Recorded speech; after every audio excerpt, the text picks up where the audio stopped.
when you told us, or when you told me, that it took around 4 years for it to build, 4 years for you to recognize it, when you got in there, how did you feel when you got the diagnosis?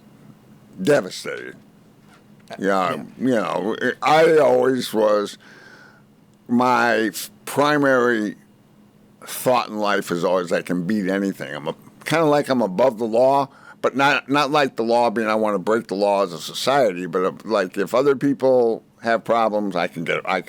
And I used that in my real estate career as we went through the typical ups and downs of an entrepreneur. You had to be able to bounce back. You had to be adapt, adjust, and overcome. So this was just, after the initial shock, this was, okay, I got this.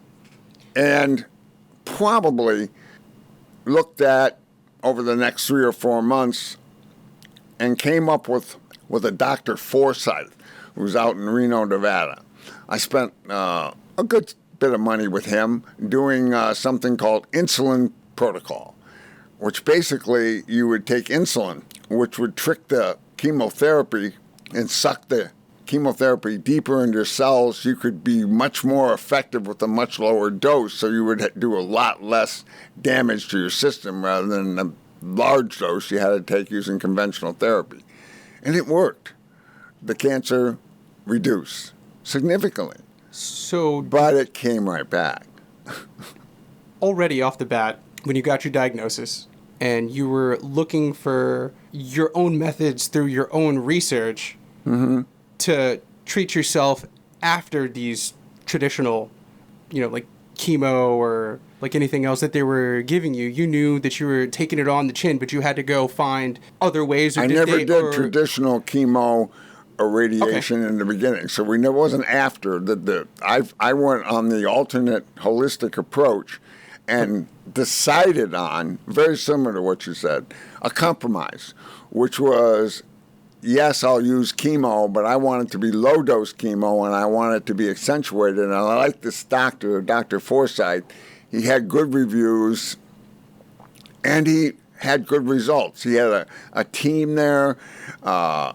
They did a lot of things. They determined that my cancer wasn't helped. I had left an infected tooth in my mouth too long, which came down and could have had some impact. There was a lot of things. I had a bunch of, like all kids of my generation, we grew up with a lot of metal in our mouth. We had cavities. That stuff's got to go. That all has metal inclusions and that sort of stuff. So we did a lot of good stuff in that particular period of time. So on your own, with your diagnosis, you were almost looking for anyone and anything that could actually treat it that the doctors weren't giving you, or right. You had to find something else. It was like I turned down the original recommendation from my doctor that came up with the diagnosis, and we went and did the CAT scan and all that. So it was guaranteed. I turned it down. His recommendation was go to this local cancer center and start getting radiation and chemotherapy. I turned it down and began my own approach. And I addressed it and got the cancer not to be visible anymore. But the problem with cancer is that just having it not visible doesn't mean a thing. It can grow back quickly, and it did. So let's say my initial treatment was in fall of 2017, let's say October, close enough. By January of 2017, it's rip-roaring and growing again. So I had to go back.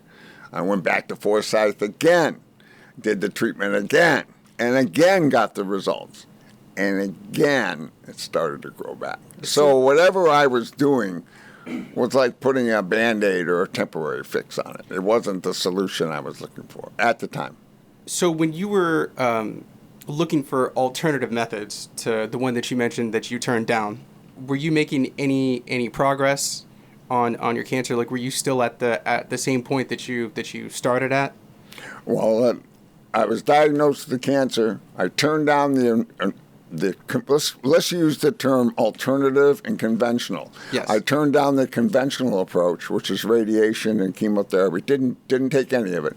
Went to an alternative, which was a compromise.